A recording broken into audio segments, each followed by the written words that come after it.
Keeping It Real with Shannon live. Because you don't know how it's going to turn out.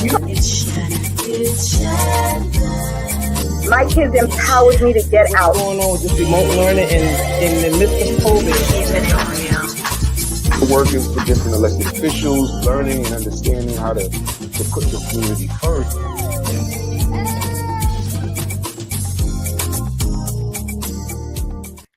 Hello and welcome to Keeping It Real with Shannon. Thank you for joining us tonight. Hello to my co-host, Miss Dr. Vanessa, and my co-host, Sam LaFrancis. And we are just so excited and so grateful to have on our special guest tonight. And we're going to introduce him right now. Absolutely. Our special guest tonight is Mr. Vernell Vernado, a.k.a. PapaSnoop. He's the father of our legendary Snoop Dogg. He's an actor, a singer. He works for the post office for 25 years. He also served in the Vietnam War, received 3 Purple Hearts and numerous combat awards. And he's also have an upcoming documentary called The Detroit Mailman. Let's welcome our special guest to the show, PapaSnoop. Thank you. Thank you so much, PapaSnoop, for coming on. And it is such a pleasure to meet you. And we thank you so much for joining us. So listen, let's start off talking about the new documentary that's coming out called The Detroit Mailman. So How did that come about? Through my manager / producer, Rob and his wife, Lieutenant Boyd. They came about. Let me take it back a little further. And my son's mom passed away 2 years ago, right? Mm-hmm. And she was on Rob's Lieutenant's board. They do prison reform, and they was walking back to their vans. I offered them a ride back to my son's compound in a limousine. You know, they got inside. We started talking. Found out Rob was from Detroit. Found out he lived on the east side. I lived on the east side. And we took it from there. Oh, wonderful! Now you was you was a mailman in Detroit for you was a mailman for 25 years. I know you was part in California. Yeah, 15 in LA, 10 in Detroit. Yeah, and in Detroit. Mm-hmm. What was that like of being a mailman letter carrier? What were some of the experiences that happened to you? Because we have heard some of the stories. Well, no, we live more than mail. Yeah, anyway, that being said, I'm 20 years old, right? Fresh out of Vietnam, and the way I came into the post office, my sister-in-law worked at the post office, my sister worked at the post office. They told me they was hiring veterans, so I took the test before I got out of the military, and I got out in January. The first week in March, they hired me. But back then in 1970, they had jobs, man. You feel me? They had jobs all over the place. I could have been a cop. I could have been an emergency man. I could have went to GPS. I chose the post office. Mm-hmm. And that was a good thing that you chose that, because I mean, you really became famous also in the post office with the employees there in management. In Detroit, I went to management. I was management / carrier, because in Detroit back then, carrier was bad about calling the sick in the wintertime, right? You know, Detroit get real cold like New York, and I kept a uniform in my locker because my job was to move the mail, hold down on complaints, and make sure people wasn't stealing. So I was mailman / supervisor, but all the people on my route loved me. So right now, since my documentary is being edited, I'm getting a whole lot of people calling me from Detroit, man, we can haul away, because they know me. They was kids back then, you feel me? So when you have your own route, you form relationships. So I watched kids grow up and beat somebody. I watched kids grow up and get killed. I seen kids grow up and go to jail. So there's a combination of things that you see when you're a mailman. Mm-hmm. So I guess it's never anything that you have not seen. Well, sometimes people say, have you seen it all? I'm sure you've seen it all. I seen it all. Like I say, I seen people get beat up. I seen people get killed. But like I said, the biggest problem I had was my route was 40% people on welfare. And on the 1st and 15th, anytime other than the 1st and 15th, you wouldn't see them. The 1st and 15th, they get all dressed up. Their boyfriends come along and they be in the parking lot waiting on you. When you come in the clock out, I got sick of that, man. I said, okay, let me come up with a scheme to get rid of this. Okay, meet me on Ballport on my first block in the Challen Park. I'm gonna give everybody their check. Go pay the Arabs, because Arabs, they own Detroit, really, and they get stuff on credit. And when you pay the Arab, come back and give me $5 a piece. So multiply 40 people times $5. That money kept me going until I got paid. So you were a celebrity before you realized it. Everybody knew about you in the first. He was a hustler. Everybody who had a welfare right, we was doing the same thing. Because like I said, if you didn't get them out of the way on check day, just get them out of the way. Okay, give everybody their check. They would bug you all day long. You couldn't walk your route in peace. But once you get rid of them now, I go out there and walk my route in peace. You feel me? I bet you they were your bodyguards and make sure you get to catch up with them checks the next month. So they make sure nothing happens to you. Oh man, you get killed with checks. Come on, you kidding me? You kidding me? But the only thing I would get mad about was like they had kids, right? And these girls, there was a welfare, they was on crack too, right? So one of the worst things that I would see being a mailman when the social service come out and take their kids from them. Kids, you know what I'm saying? Yeah. Because they're on crack.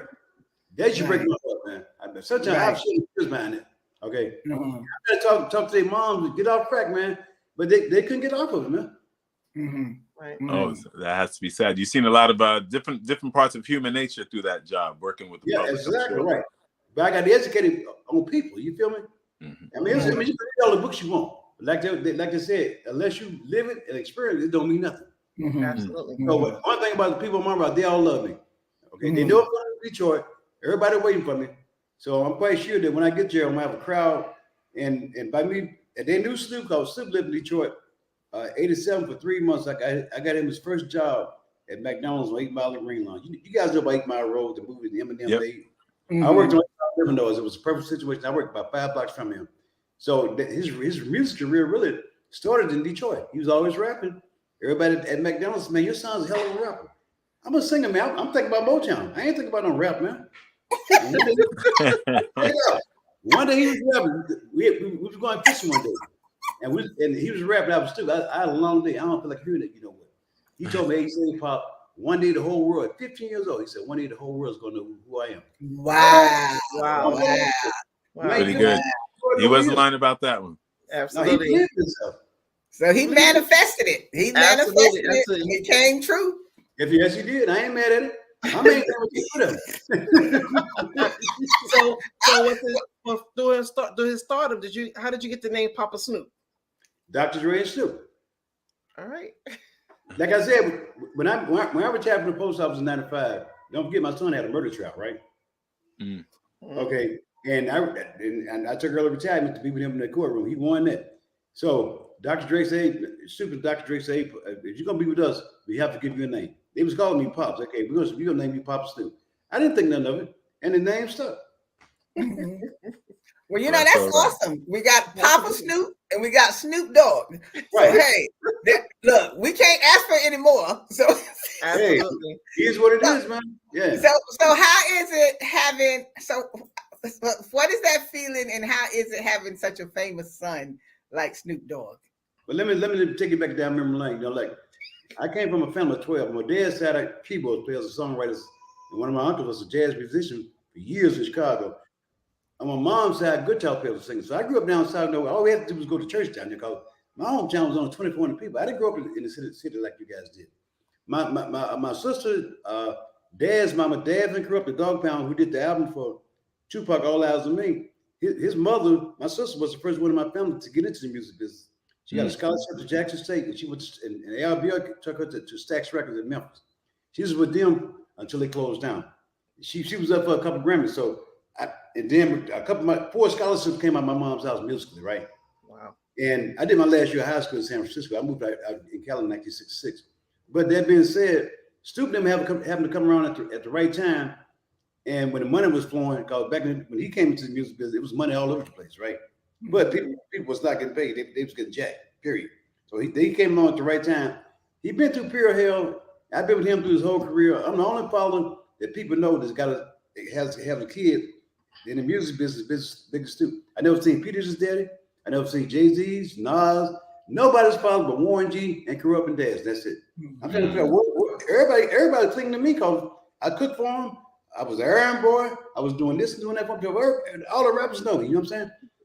So well, you know, as a parent, Pop, you know that's what we do. But you have such a wonderful life story of your own. Right. You've also served in Vietnam. You came home with 3 Purple Hearts. I mean, you know, and so you like you have an amazing life of your own. So also I wanted to ask you also, you know, you're from the South. So what was it like, you know, growing up in the South back in the day, you know, coming through the civil rights and all of that? Okay, I was born in 1949. I left the South in 1966, right? So I was 6 years old when Emmett Till got killed. Okay, and growing up in the South back then, you can look at a white woman. That was out of the question. And people don't realize Alabama was worse than Mississippi. And then you couldn't use the same bathroom as the white man. You went to a hamburger stand, you ordered at the front. They give you a hamburger at the back door. They had night riders at night. I just wonder why my mom and dad kept us on the back porch at night when it got dark. They had night riders. You got 7 white boys in the truck, 3 in the front, 4 in the back, a chase car with 6 white boys in it with bats, guns, a chain. And the first black person they seen walking down the country road, if you didn't run, you was dead. Period. Wow. So you guys know about Emmett Till, Medgar Evers? Absolutely. Oh, yeah. Absolutely. Oh yeah. Yes. Oh yeah. Because see, huh? No, I was just saying that I can relate to what you were saying about growing up in the South. Yeah. I was born in the South, but I was raised here. I came here in New York when I was 9 years old. But my father used to make us go back down south every summer when we got out of school. So that was during the time all of that was going on, when they had the signs up, white only, black only. You can't go in the restaurant. You can't do that. And we wasn't accustomed to that. So, you know, we was at our grandparents' home. So then when we would go into town, we didn't know. We would just walk out into the restaurant to order what we had to get or go into the store. And my grandfather would be yelling at us, saying, like, why are you inside the store? You supposed to be ordering at the window. Why are you over there? You know, because we wasn't accustomed to that, you know. So we had to, if we stayed down there, we would have to get used to that. That's why Emmett Till got killed. He came down from Chicago, right? Yeah. And right. the white woman said that he whistled at her, but he really didn't. And about 8 years ago, she said she lied about it. But what happened was his cousin was the one who got the white guys to come to his grandfather's house to drag him out of the house and kill him. Exactly. A lot of people don't realize that. Exactly. Exactly. Let me ask you, because all you guys have Southern roots. No, my family's from the islands, from the Caribbean. Okay, what about you? Yeah, we mix. Everybody's be like one big pot. So we have people everywhere. Your grandfather grew up down south, right? No, I'm talking about Lottie. Lottie. Oh yeah, my parents are from North Carolina. I just told you that, but I'm telling you why. My sister lived in New Jersey for 45 years, right? All her friends was from North and South Carolina because that was the closest point to get away from the South. All my people went to California, but most of the people on my block went to Chicago. Okay, Chicago. Yeah, that's where the jobs were. That's where the jobs were. You had Kalamazoo, and you had the steel mills in Gabriel. Wow. Yeah, California was known for aerospace. Okay. This is how my family. My dad's family was in California. But everybody else that went to school, they all went to Chicago. But what inspired the move from Detroit? Well, what we're gonna do? We're gonna hold that thought, Sala, and we're gonna take a quick break, and we'll be right back. Okay, cool.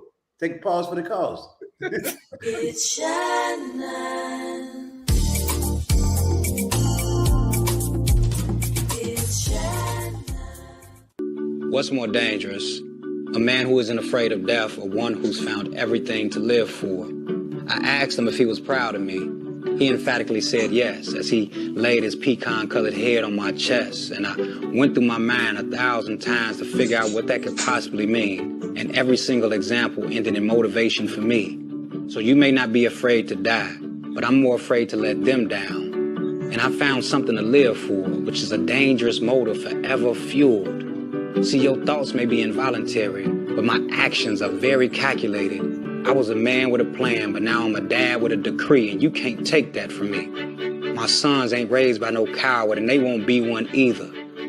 If this be the measure of a man, the yardstick gonna need way more meters. I take it too far, so they never come up short, because I found everything to live for.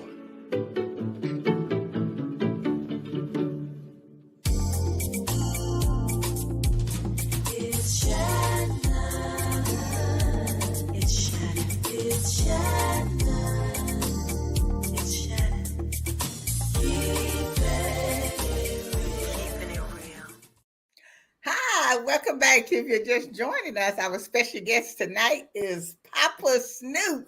And we've been having such a good time talking to him. So we want to continue talking to him. So look, Pop, you know, we was talking about, you know, being in the South and being around the civil rights movement at that time. But, you know, when you was working for the post office, you worked like for 25 years. That's a long time. So then after you retired, you decided now it's time for me to do my thing. So you went into the music, into the movie business. Right. And so we know that you was on the movie All Eyes on Me. That was a Tupac Shakur movie. And the other movie was Make It Rain. Right. What was it like working on those two movies? Well, Make It Rain that's my nephew's movie. Dad's that we filmed in Atlanta. That was all about strip clubs. That's all he do is go to strip clubs, right? I'm not a strip club person. Now, but Tupac's movie was different. I'll tell you why. L.T. Hutton, who wrote the movie, I met him when he was 18 years old, and I was still working in Detroit. And Suge Knight had brought him and Ramsey Lewis. You know, Ramsey Lewis, the keyboard player, may he rest in peace. Brought him out from Chicago because they was producers. And LT wrote the movie. LT lived with me for almost 9 months.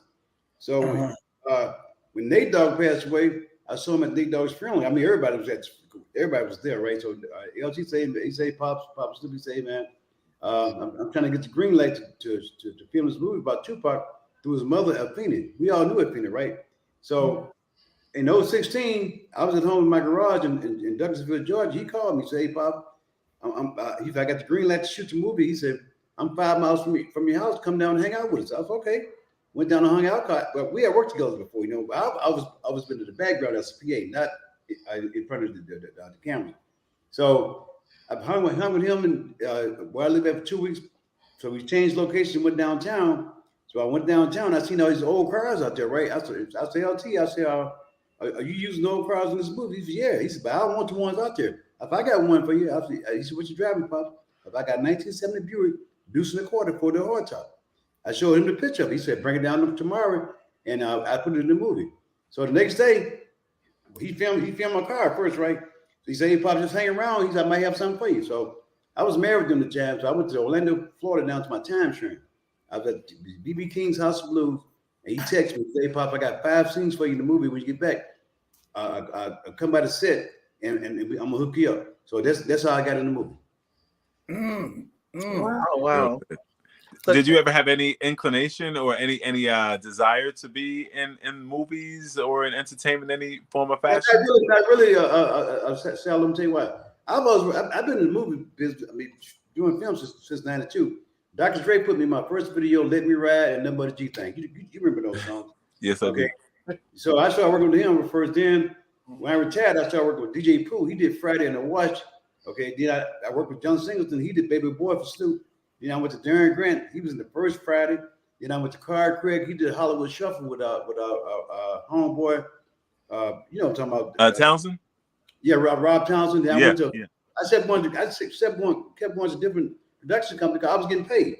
And I'm knowing if I did with this music business, I might not get paid at all because I seen what my son was going through. I should was showing them, and I didn't like it, but wasn't nothing I can do about it because they were signing there for I wasn't. When you're doing film, man, I was independent. You know what I'm saying? So I could bounce around like that, man. So I fell in love with film, man. So now I'm in a position to do my own thing. This guy called me last night. I was at the Black Expo last weekend in LA City College. I was the host there, and this guy, we got to talking, and the same way we talking, I was telling him about my experience.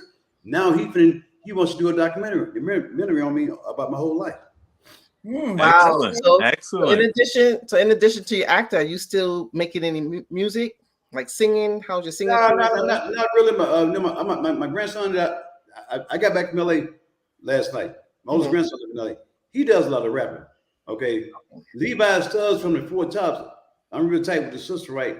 So she wanted to fly me up to Detroit to do some background singing for her. But I did a song with the Temptations in 2000 on track 7. And, you know, I did a lot of background work for different rappers and stuff, man. But my brothers had a gospel group, and it fell apart and everything. But I still can sing.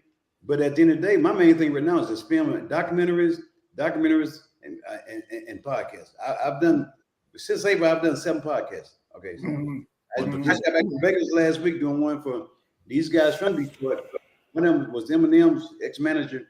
It's called The Green Room, and I did one for American Cholo. I did one for Rotterdam Radio. So everybody's coming at me because everybody want to hear my story because I've always been in the background. I never interfered with my son's career. You know what I'm saying? I've always been a type father. I don't like all the fanfare and stuff. Now all of a sudden the fanfare is coming to me. You know what I'm saying? Absolutely. So when can we expect to see this documentary? Soon as Rob and his wife get to our edit and everything, people don't realize that film, if you guys see it on TV, film is a lot of work, man. I mean, it is. It is. And it's a lot of the editing is hard. Yes, there's a lot of work. I give you an example. Without editors, you don't have a movie. Without engineers, you don't have music. Those are your main two people because the editor has the last say on who's gonna be in the movie, who you gonna cut out, or who you gonna leave in. You feel me? So when they told me I made the cut and all eyes on me, hey, it was cool. I didn't. I've always been in the background. Right. So Pop. So since you rather do movies rather than singing, I mean, because you can always keep the singing going and add it in. Right. You got it. Truthfully, you got it going on because see, you got like 2-3 careers going on at the same time. Movies, doing the movies now seem to be what you really are interested in doing. What is it when you are doing a movie? Like, what is it? What it means to you to be doing movies and be in movies doing a character? Do you want to do more character stuff in the movies, or what is it that you want to do more in the movies? I want to do more characters. I'm telling you why. Here's the deal. This is how the film business works. Marla Gibbs played on Jefferson's, right? Right. She was just up in Detroit with Thelma, right? And her daughter was an acting coach, right? So the first two movies I did 3 movies. I did Rhyme to Reason with the Lost Boys. They from New York. Remember the Lost Boys? Yep. New York. Okay. One of them got killed right after the movie. Anyway, I was in the movie with them. Then I did Make It Rain, but they really wasn't no bona fide movies. They was more like low budget movies. Tupac was $175 million movie. You know what I'm saying? Right. So when you go with $50 million, then you kind of halfway rolling, right? So that being said, like I said, it was gratifying when I went to I didn't go to the premiere because I didn't feel like being around all them people. You know what I'm saying? People hollering at me, PapaSnoop, get me in. You know how I want to hook up and all this stuff. I didn't want that, right? So what I did, my wife went to the movie in Georgia where I live at, and it was good. The good part about it, seeing myself in the movie, playing a character. But the good part about it was when the movie was over with, they showed the credits. When I see my name, Vernell Bernardo, that's what I want. That did it. That was it. That was your calling. That was your calling. But you know, that signified you had arrived. Exactly. You know my name, Vernell Bernardo. I almost passed out. I couldn't believe it. But you know what? Sometimes they say a lot of people who acting, right? They don't watch their own movies. So how did you feel when you first saw yourself for the first movie that you played in? I couldn't believe it because I really, I was in the movie. My cousin called me from Oakland. Said, "Hey, we just see you in the movie." That's what movie. They Rhyme for Reason. But I didn't get paid for it. Okay. I didn't get mad. I said, "Cool, Make It Rain." My nephew paid me. Okay. That was cool, but I'm saying, but those are low budget movies. Tupac, you talking about the big screen, man? I couldn't believe I made the big screen. That's big as you can get. Wonderful, okay? Wonderful. But you know what? Part also is good too. Even though those was low budget films or didn't get paid at all, it's still a stepping stone. Absolutely. It's still that stepping stone that you have to. Because sometimes when I listen to some of the stars and they say that they've been acting for over 20 years, and it took 20 years just for them to get in a major film to make it. All of these years, nobody really heard about them or anything, but they kept going. They kept striving, and then that day happened. It happened. They really got a big deal. You cannot give up because here's like right now I'm rolling right now. Okay, my name is getting out there. Okay, I'm rolling. I'm getting hits on Instagram. So I'm rolling right now, but I know what it takes to stay in this game because I've been in this game so long. I mean, sometimes people call you, you don't feel like moving, but you got to move, man. You feel me?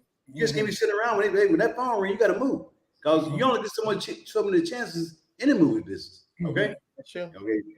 At some point, would you like to see yourself go from PapaSnoop to becoming on the screen just simply known as Bernardo? Yeah, I would. Yeah, I really would, man. but everybody knows me as PapaSnoop. Right. Have you ever thought they don't know my real name? Have you ever thought you would have an opportunity to play in a film with your son, with Snoop Dogg? Well, me and Snoop have done commercials together. Okay. But see what happened was the guy who played my son in All Eyes on Me, I had to train him how to act like Snoop. I really did. This how okay. Let me take you back down memory lane. It was the white people that was casting all the actors for All Eyes on Me, and me and LT and the crew. We all knew Pac, and we was with him, right? And all this stuff happened, right? So we got rid of them and told them we do our own casting. So we started sending out emails. People who want to be in the movie. So we found the guy look like Suge. We found the guy look like Snoop. We found the guy look like Noble. We found the guy look like Fiel. So that was the character. Those are the outlaws that Pac had with him back then. He had Thug Life in California. You feel me? So once we got down, then we started casting girls. But the guys that we got to play the outlaws, homeboy looked just like Suge. So we had to teach him how to act like Suge. Suge played football 3 years. Was around. He had a football injury. And he smoked a lot of cigarettes. He would always be jumping like this. We told him, you look like Suge, but you jump like this and wink out like that. That's Suge right there. So look, PapaSnoop. Well, we're gonna continue talking to you in our after show. But this part of the show has come to an end, and we just want to thank you for being on this part of the show. And we want to thank our guests for joining us today, and hope you enjoyed the show, and hope you enjoyed having the opportunity to listen to PapaSnoop talk about his new documentary coming up, The Detroit Mailman. Right. And so when that comes out, we're going to let you know when that comes out, and make sure you run to the movies to see The Detroit Mailman. So thank you again for joining us. And as always, we'll see you next time. And if you want to continue watching us, you can stay tuned and continue watching us on Facebook and YouTube for the after show. Take care. And we'll see you next time. Famous for 30 minutes. Longer than 30 minutes. And thank you. Yeah, but anyway, when I come to New York, now I got your info on the real. We'll see you next time. That's it. No, Today's show Stick is around sponsored by Abu's Bakery. If you have a sweet tooth, stop by Abu's Bakery for some delicious cakes and pies. Would you like beautiful pictures for your home or your office? Then stop by Faith Art Gallery. They have a large selection of pictures from around the world. It's Shannon. It's Shannon. It's Shannon. It's Shannon. It's Shannon. Keeping it real.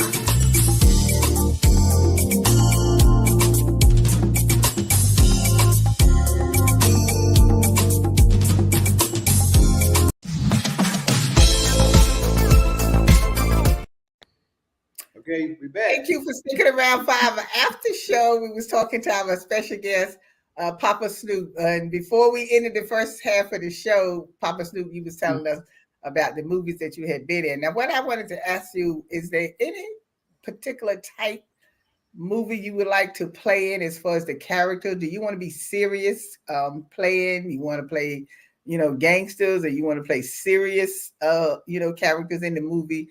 What are your goals going forward? Well, my thing is, I'm better off at playing a gangster movie. If I've been around, I know their demeanor. Okay. And plus, I'm a street person. I've been around them. You know what I'm saying? So I like to play a gangster movie with suit and tie. You know what I'm saying? Smoking a cigar and chopping it up. You know what I'm saying? Have you, PapaSnoop? That's really interesting because you make me wonder. Have you actually written any scripts or screenplays or? No. Is that something you're interested in? I'm sure you get fielded with a ton of scripts and screenplays all the time. Hey, Sally, I know I can do it though. That's all right. I know I can do it. Now my grandson right here, my grandson right here. This is my backbone. He the one that pushes There me. he is. Hey, grandson. Grandson Cordell. Okay. Hey, good to see you, brother. He the one drug me out of my garage in Georgia. Said, Grandpa, come on out here with the family. You ain't doing nothing sitting around every day getting bored. So I'm back out here. But is there any movie star now? You know, like Denzel and all of them. Even though, well, his is not actually gangster, but he'll been in some terrible movies. What was that one that he would go around? Training Day. Training Day. You know. So, who are some of the big shot stars that you would really like to work with? To be honest with you, you ain't gonna believe this. I'm gonna tell you what I watch on TV. I watch TCM, Turner Classic Movies. Humphrey Bogart, Eddie G. Robinson, and George. I really be like Humphrey Bogart because he was the man. The way he dressed and everything, the way the women dress, those are my movies. I don't care about these new movies. Those are my movies, man. I really play a black Humphrey Bogart. I'm serious. You could probably do something to bring a new version or a remix to a movie with one of your favorites. You know what I'm Absolutely. But think about it. You watch your old movies, look how the women dress back then.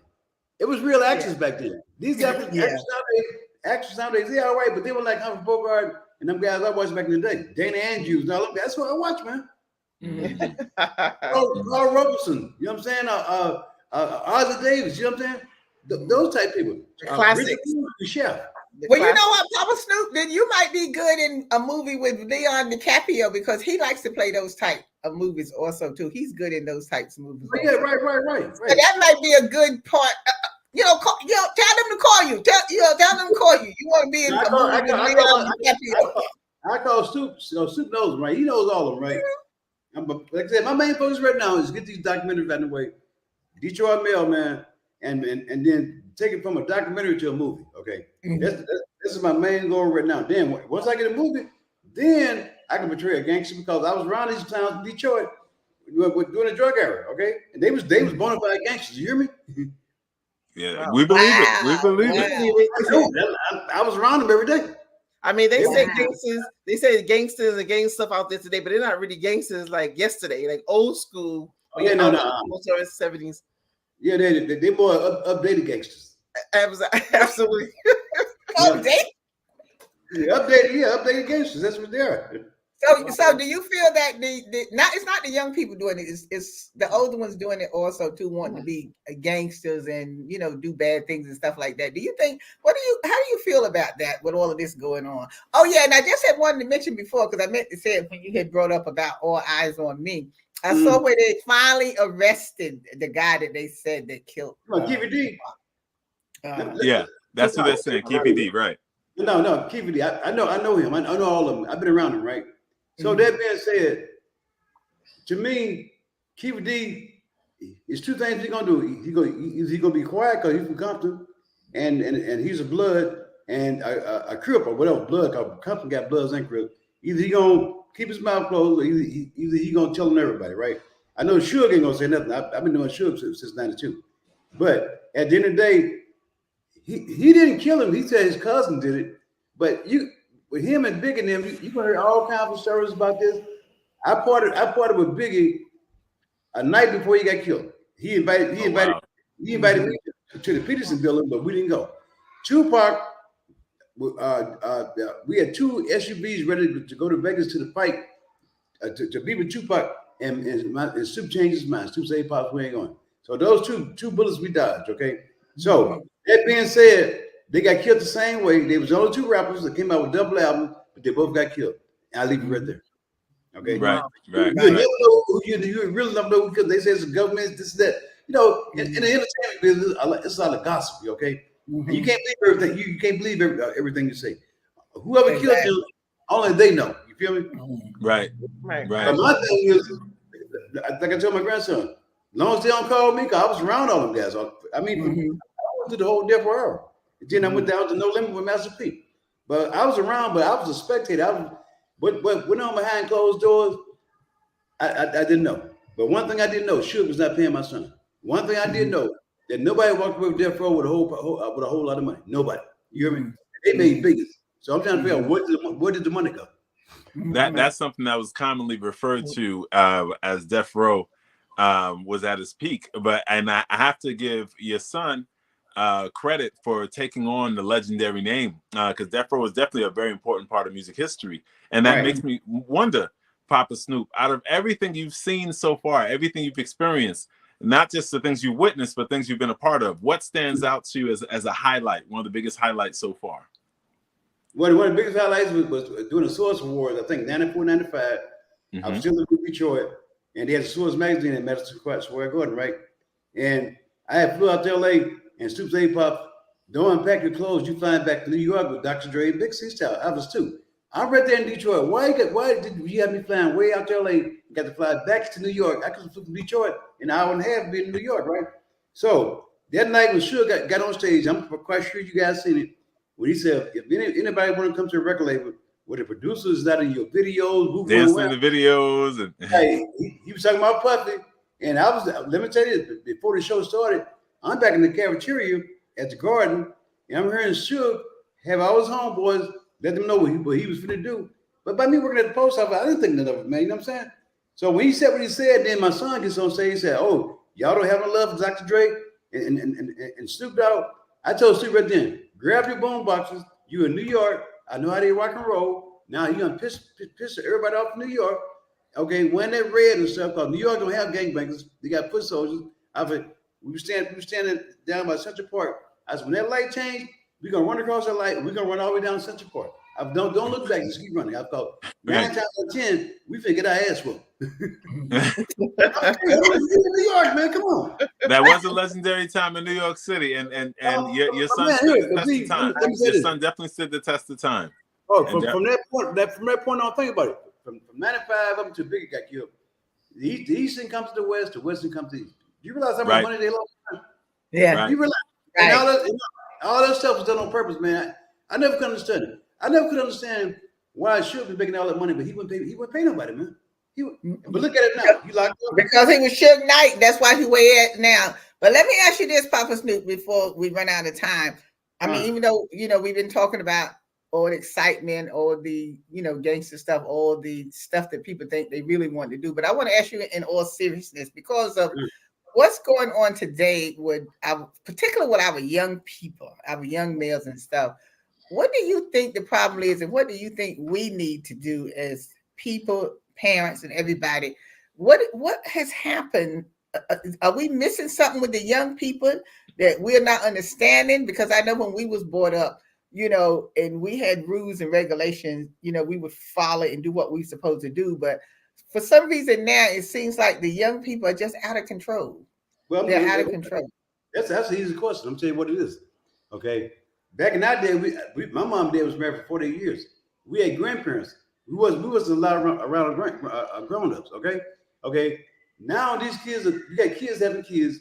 There's no man in the house. Okay, let's face it. If a man is out in the house and a woman trying to raise a child by herself, and she got bringing in a different guy in every night, that guy, the kids they're gonna watch that, right? And last but not least, check it out. We're killing one another, but last but not least, thanks to Bill Gates and Steve Jobs, these kids nowadays, if you take your cell phone away, they might kill you. They can live without a computer, but they can live without a cell phone. Exactly. These kids nowadays don't have no respect for themselves, and they definitely don't have no respect for people like my age and your age.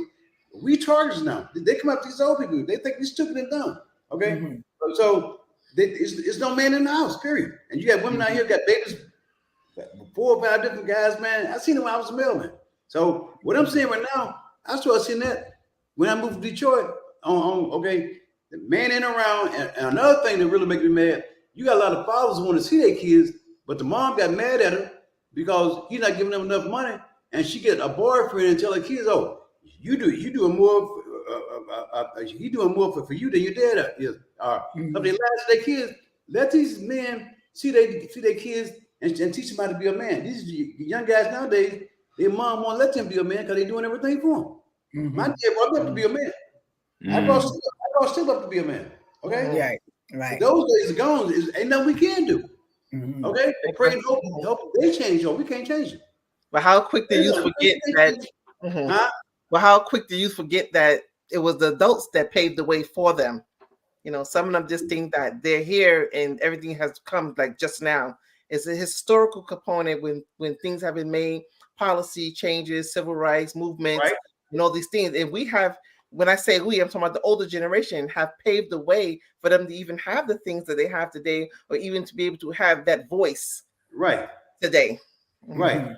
Yeah, but I mean, I don't know about New York, but let me tell you, I've been living. I moved to Atlanta in 05. Now Atlanta got gangs, and these kids come from good families, doctors and lawyers and stuff, but they want to be a gangbang. You got guys coming from LA, get gangs, going down there, enticing them to be gangbangers. Now I belong to the Sheriff Association out there in Georgia. Okay, so I go to meetings and everything. I got some friends of mine try to talk to these kids, man. And guess what? These kids, they don't want to listen, man. Oh man, you know what you're talking about. They think we done. They think we don't know nothing, man. But I told this one young kid, man, it worked for me. Guys like me laying the foundation down. You would be who you are. Okay. I try to be a role model, man, for the ones who willing to listen. But if they're not gonna listen, what can I do? Mm-hmm. I think also too, we're gonna close out now because we don't want to keep you too long. But the thing about it is, I just feel strongly that parents need to stop being afraid of their children. And I think that's why a lot of the children take advantage of the parents and stuff, because the parents are afraid of them, and they know the parents are afraid of them. See, back in the day when our children would say something to us, they might lose a teeth and they can't even see for a couple of weeks or whatever. Right. You know what I'm saying? So it wasn't about calling the police or whatever, because you can call whoever you want. Because if you need ASC to come and get you, then they can just come and get you. But see, we weren't afraid of our kids. And these kids, they know that the parents are afraid of them, because some of the parents even say, "Oh, when I work for the Board of Ed and stuff, so I was around a lot of parents and the children, and I would see how the children would talk to the parents. So when I would say to the parent, why you allow their child to talk to you like that?" And they would say, "Oh, well, if you hit the kids, ACS is going to come for you." And I would always say to them, why are you worrying about ACS? And you out there working and taking care of this child, he's disrespecting you. You need to put that foot where it belongs. So this way, you need to save your child, so the police are not knocking them in the head, or whoever else is going to knock them in the head or whatever. Yeah, but don't forget television has a lot to do with it too. Because some of these kids be a bit like, television is not friendly no more. Okay, think about it. Right. Yeah, these kids they watch the stuff they shouldn't be watching, and they become grown ahead of their time. But the thing about me, what I think about right now, as blacks right now, we're doing worse now as blacks than we did when I was coming up. Because we came up, we were trying to be somebody. We were trying to make a name for ourselves. Exactly. But they don't realize that these kids that's coming from India and all these foreign places, they taking over the United States. And to be honest, the United States is no longer the United States. The United States is a foreign country. Yes. Every store I get to, who own it? Indian. Okay, Arabs on it. I don't see no black-owned stores in Georgia. None. None. Well, on that note, Pop. Wow. Let me say, let's stay in prayer for our children, our people. Right. And whoever we can save, save. If whatever young person we can save, we're gonna save them. We can't save everybody, but we can save some. Because truthfully, I've learned in dealing with the young people, they're just looking for attention. They're looking for attention. That's all they're looking for. I agree with that. They want to be disciplined. If you kick that butt like it's supposed to be, they might say something to you, but they appreciate it, because they'll come back and tell you later, "I thank you for doing that for me at that time." Because I've had young people come back to me and say, "Thank you, Miss Shannon, for saying to me what you said to me." Because see, I'm not afraid of them. I tell them right quick, pull them pants up. You're too handsome to be walking around with your pants falling. I hate that. Walking around with 2, 3. You have to say something to them sometime. Right. And one thing I can say, I've never had a problem with Snoop. Me and Snoop relationship, we were like brothers than father and son. I've never had a problem with Snoop. You've always been a humble kid. The way you see him on TV, a lot of people who know me and Snoop, they call us twins because we just slept. Snoop, I've never had a problem with Snoop. Never. Right. Because he know how far to go. That's why you have a problem with it. He know where to go. The only problem I ever Snoop. He know he might get another nickname besides Snoop Dogg. He messing with you.